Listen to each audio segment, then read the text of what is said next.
Hello everyone, welcome to my YouTube channel. तो आज की क्लास हम स्टार्ट करते हैं स्टूडेंट्स। तो आज की क्लास का हमारा फर्स्ट क्वेश्चन क्या है? तो हमारा फर्स्ट क्वेश्चन है arrange the following in a spatial order from. तो क्वेश्चन क्या है? Arrange the following in a spatial order from.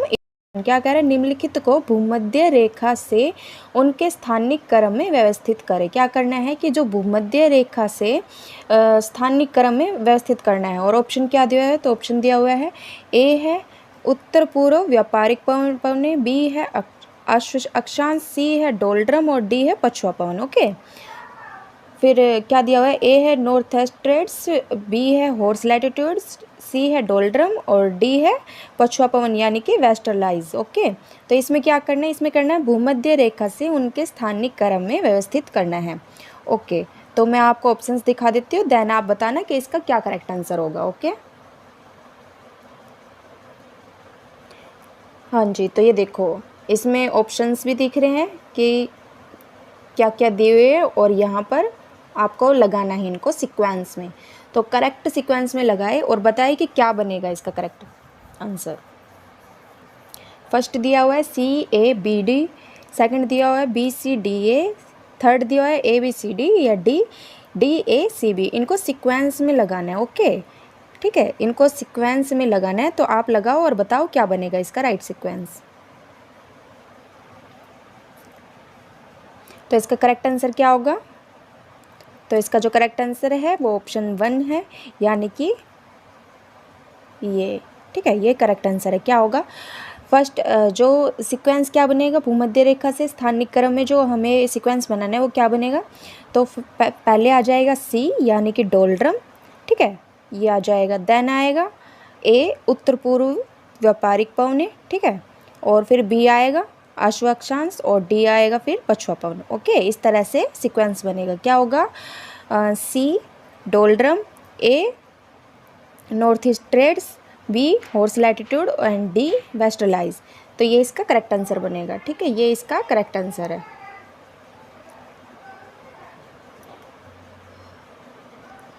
Note कर लो सभी। ओके, देन हमारा नेक्स्ट क्वेश्चन क्या है? तो हमारा नेक्स्ट क्वेश्चन है एक शोधकर्ता परिचार के आकार और आय के बीच के संबंध का अध्ययन करना चाहता है। वह जनसंख्या को विभिन्न आय वर्गों में बांटता है और चयनित आय वर्गों से यादृच्छिक नमूना लेता है। वह कौन सी तकनीक का प्रयोग कर रहा है? अच्छे से ध्यान से क्वेश्चन को पढ़ो, क्या कह रहा है। पहले आप हिंदी में पढ़ लो, फिर मैं इंग्लिश दिखाती हूँ। ओके, क्या कह रहा है? एक शोधकर्ता परिवार है जो कि आकार और आय के बीच के संबंध का अध्ययन करना चाहता है। ठीक है, किसका अध्ययन करना चाहता है? आकार और आय के बीच का। ठीक है, फिर वह जनसंख्या को विभिन्न आय वर्गों में बांटता है। क्या कह रहा है? जो जनसंख्या है ना, उसको वो विभिन्न वर्गों में, आय वर्गों में बांटता है। फिर और चयनित आय वर्गों को यादृच्छिक नमूना लेता है। ठीक है, वह कौन सी तकनीक का प्रयोग कर रहा है इसमें? ओके, तो इसकी जो इंग्लिश होगी वो क्या होगी? तो इसकी इंग्लिश है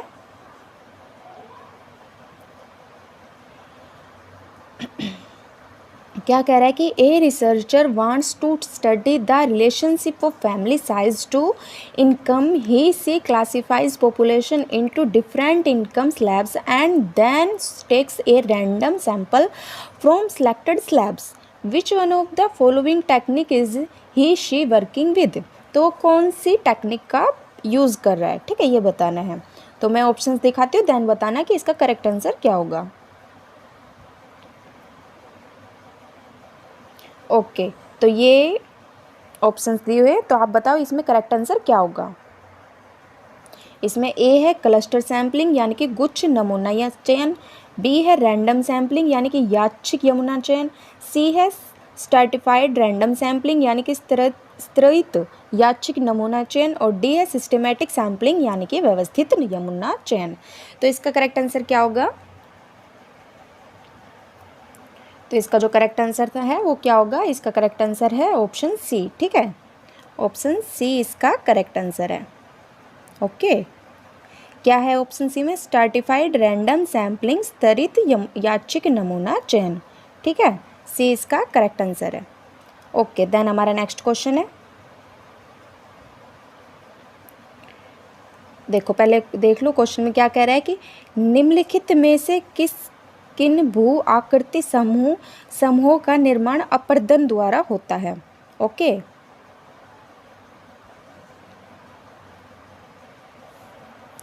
तो क्या कह रहा है कि किन भू आकृति समूह का निर्माण अपरदन द्वारा होता है। विच one of the following groups of land forms is produced by erosion.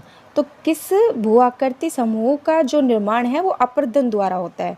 Option देख लो, देन आप बताना इसका करेक्ट आंसर क्या होगा। तो ये ऑप्शन है, आप बताओ इसका करेक्ट आंसर क्या होगा। फर्स्ट है फ्योर्ड डर्मलिन नेचुरल लीव्स, ठीक है। सेकंड है पलाया पिनेकल स्वेलो होल्स। थर्ड है एस्कर्स आउटवॉश प्लेन टिल। फोर्थ है सर्कस स्टेलाग्माइट्स एंड वेंटिफेक्ट्स, ठीक है। यानी कि फर्स्ट है फ्योर्ड ड्रमलिन प्राकृतिक तटबंध, सेकंड है पलाया चोटी विलयरंध्र, थर्ड है एस्टर हिमानिधित मैदान गोलाश्मी मृत्तिका, और फोर्थ है सर्कस स्टेलेगमाइट और वायु घृंटाश्यम। तो क्वेश्चन क्या था, क्वेश्चन था कि किस भू आकृति समूह का निर्माण अपरदन द्वारा होता है। तो इनमें से किस भू आकृति का निर्माण अपरदन द्वारा होता है, बताओ करेक्ट आंसर क्या होगा इसका। तो इसका जो करेक्ट आंसर है वो क्या होगा, मैं ऑप्शंस दिखा देती हूँ, आप बताना फिर। तो ये इसके ऑप्शंस दिए हुए हैं, अब बताना है इसका करेक्ट आंसर क्या है। कि choose the most appropriate answer from the options given below। First and fourth only, B है फर्स्ट ओनली, सी है सेकंड एंड फोर्थ ओनली, और डी है सेकंड ओनली। तो इनमें से करेक्ट आंसर क्या बनेगा। ऑप्शंस दोबारा दिखा देती हूँ, फिर आप बताना कि क्या होगा। फर्स्ट एंड फोर्थ होगा, या फर्स्ट होगा, या सेकंड एंड फोर्थ होगा, या सेकंड ही होगा, ठीक है। मैं दिखाती हूँ ऑप्शंस, तो बताना करेक्ट आंसर क्या होगा।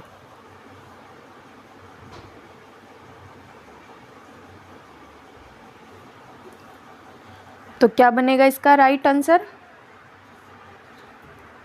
ओके, तो मैं बता देती हूँ इसका जो राइट आंसर है वो ऑप्शन डी है, यानी कि सेकंड ओनली। ओके, ठीक है। तो सेकंड में क्या दिया हुआ था, सेकंड में दिया हुआ था पलाया, हाँ जी ये देखो सेकंड में क्या दिया हुआ था, पलाया चोटी विलयरंध्र, ठीक है। पलाया पिनेकल स्वेलो होल्स, ये करेक्ट आंसर है। क्वेश्चन क्या था, क्वेश्चन था कि किन भू आकृति समूहों का निर्माण अपरदन द्वारा होता है, ठीक है। तो ये हमारा राइट आंसर है कि पलाया चोटी विलयरंध्र का जो निर्माण है वो किस द्वारा होता है, वो अपरदन द्वारा होता है। ओके, सेकंड इसका करेक्ट आंसर है। ओके, देन हमारा नेक्स्ट क्वेश्चन है। तो क्वेश्चन क्या है, who among the following scholars coined the term permafrost, ठीक है। क्वेश्चन क्या है, who among the following scholars coined the term permafrost. Okay, निम्नलिखित में से किस विद्वान ने परमाफ्रोस्ट की शब्द की रचना किया या की। तो इनमें से वो कौन से स्कॉलर्स है जिसने की परमाफ्रोस्ट की रचना की है। तो किसने की है, ऑप्शन ए है रीटर, ऑप्शन बी है हम्बोल्ट, ऑप्शन सी है एगाजिज, और ऑप्शन डी है Ramsay. Ritter, Humboldt, Agassiz, Ramsay. तो इनमें से वो कौन सा स्कॉलर्स है, कौन सा विद्वान है जिसने परमाफ्रोस्ट शब्द की रचना की है। तो इसका आंसर क्या होगा, तो इसका आंसर है ऑप्शन बी, यानी कि हम्बोल्ट। ओके, जो हम्बोल्ट है उसने परमाफ्रोस्ट शब्द की रचना की है, ऑप्शन बी इसका करेक्ट है। ओके, देन हमारा नेक्स्ट क्वेश्चन है।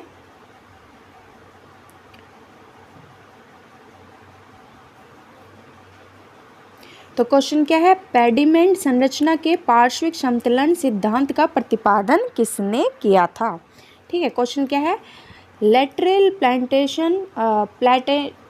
Plantation theory of pediment formation was propounded bye. Pediment संरचना के पार्श्विक समतलन सिद्धांत का प्रतिपादन किसने किया था। तो ऑप्शन क्या दिए हुए, ए है डब्ल्यू एम डेविस, बी है वॉन रिक्टोफैन, और सी है जीके गिलबर्ट, और डी है सी डार्विन। ओके, तो इनमें से वो कौन है जिसने कि पार्श्विक समतलन सिद्धांत का प्रतिपादन किया है? जिसने कि पेंडिमेंट संरचना के पार्श्विक समतलन सिद्धांत का प्रतिपादन किया, तो वो कौन है? तो इसका आंसर क्या होगा? तो इसका करेक्ट आंसर है ऑप्शन सी, यानी कि जीके गिलबर्ट। जो जीके गिलबर्ट है उसने पेंडिमेंट संरचना के पार्श्विक समतलन सिद्धांत का प्रतिपादन किया था। ओके, देन हमारा नेक्स्ट क्वेश्चन है। तो क्वेश्चन क्या है? भारत में रैली फॉर वैली कार्यक्रम का आयोजन किस समस्या को उजागर करने के लिए हुआ? क्या कह रहा है कि rally for valley programme in India was organised to highlight the problem of. तो जो क्या कह रहा है, जो भारत में रैली फॉर वैली कार्यक्रम चला था तो वो किस समस्या को उजागर करने के लिए हुआ था? ठीक है, तो इसमें क्या दिया हुआ है ऑप्शन? तो इसमें दिया हुआ है, ए है एनवायरमेंटल डिग्रेडेशन यानी कि पर्यावरणीय क्षरण, बी है बायोडाइवर्सिटी जैव विविधता, सी है रीसेटलमेंट ऑफ डिप्लेस्ड पर्सन विस्थापित व्यक्तियों का पुनर्वास, डी है लॉस ऑफ एग्रीकल्चरल लैंड यानी कि कृषि भूमि ह्रास। तो इनमें से आंसर क्या होगा? क्वेश्चन क्या है कि rally for valley programme in India was organised to highlight the problem. तो जो रैली फॉर वैली जो कार्यक्रम चला था भारत में वो किस समस्या को उजागर करने के लिए हुआ था? तो राइट आंसर क्या होगा इसका? तो इसका जो राइट आंसर है वो ऑप्शन सी है, यानी कि रीसेटलमेंट ऑफ डिस्प्लेस्ड पर्सन। ठीक है, ऑप्शन सी इसका करेक्ट है, विस्थापित व्यक्तियों का पुनर्वास। ठीक है, ऑप्शन सी करेक्ट है। और देखो फिर क्या कह रहा है कि rally for valley programme in India was associated with the problem of rehabilitation due to displacement of people affected by development of dams. Then है due to Sardar Sarovar dam on Narmada river in Gujarat more than 2 lakh people are displaced. ठीक है, कितने? 2 lakh people. फिर कह रहा है rally for valley programme is associated with Narmada Bachao Andolan. Okay okay, then next question क्या है हमारा?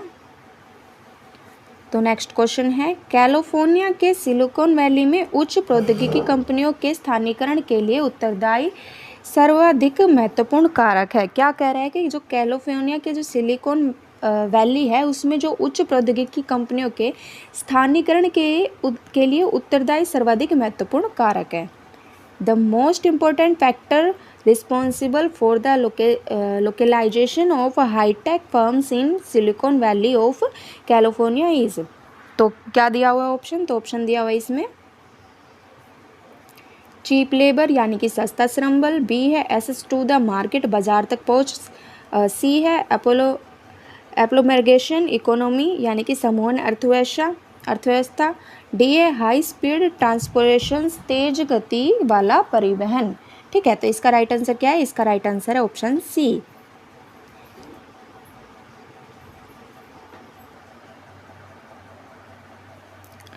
तो आंसर क्या है इसका? तो इसका आंसर है option C. Okay, option C इसका आंसर। ऑप्शन सी में क्या है? एग्लोमेरेशन इकोनॉमी यानी कि समूहन अर्थव्यवस्था। ठीक है, क्वेश्चन क्या था? क्वेश्चन था कि कैलिफोर्निया के सिलिकॉन वैली में क्या था? कैलिफोर्निया के सिलिकॉन वैली में उच्च प्रौद्योगिकी कंपनियों के स्थानीकरण के लिए उत्तरदायी सर्वाधिक महत्वपूर्ण कारक है। तो क्या कारक महत्वपूर्ण है? तो ये है ऑप्शन सी इसका हो जाएगा एग्लोमेरेशन इकोनॉमी यानी कि समूहन अर्थव्यवस्था। ओके, देन हमारा नेक्स्ट क्वेश्चन है। तो क्वेश्चन क्या है? कश्मीर की घाटी के बीच है। क्या कह रहा है कि कश्मीर की घाटी के बीच है। ओके, और ऑप्शन क्या दिए हुए? क्वेश्चन क्या है? The well of Kashmir lies between, और फिर देन ऑप्शन क्या दिए हुए? ए है Pir Panjal and Karakoram range, B है Pir Panjal and Zanskar range, C है Zanskar and Ladakh range and D है Shivalik and Ladakh range. Okay, तो क्या क्वेश्चन है कि vale of Kashmir lies between, Kashmir की घाटी के बीच है। तो कश्मीर की घाटी के बीच क्या है? तो ऑप्शन बी इसका करेक्ट हो जाएगा कि कश्मीर की घाटी के बीच क्या है? पीर पंजाल एंड जास्कर रेंज है। ओके, क्या है?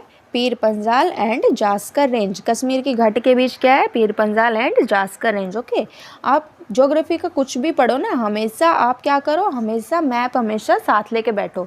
मैप से आपको अच्छा आइडिया होता है, अच्छे दिमाग में जाते हैं क्वेश्चंस, अच्छे आपको समझ में आते हैं। ओके, तो आज क्लास हम करेंगे। होप शो आपको क्वेश्चंस अच्छे लगे हो। अगर आपको क्वेश्चंस अच्छे लगे हो तो प्लीज़ चैनल को लाइक, सब्सक्राइब और बेल आइकन पर क्लिक करना ना भूलना। Thank you watching my video. मिलते हैं अगली क्लास में। Take care everyone.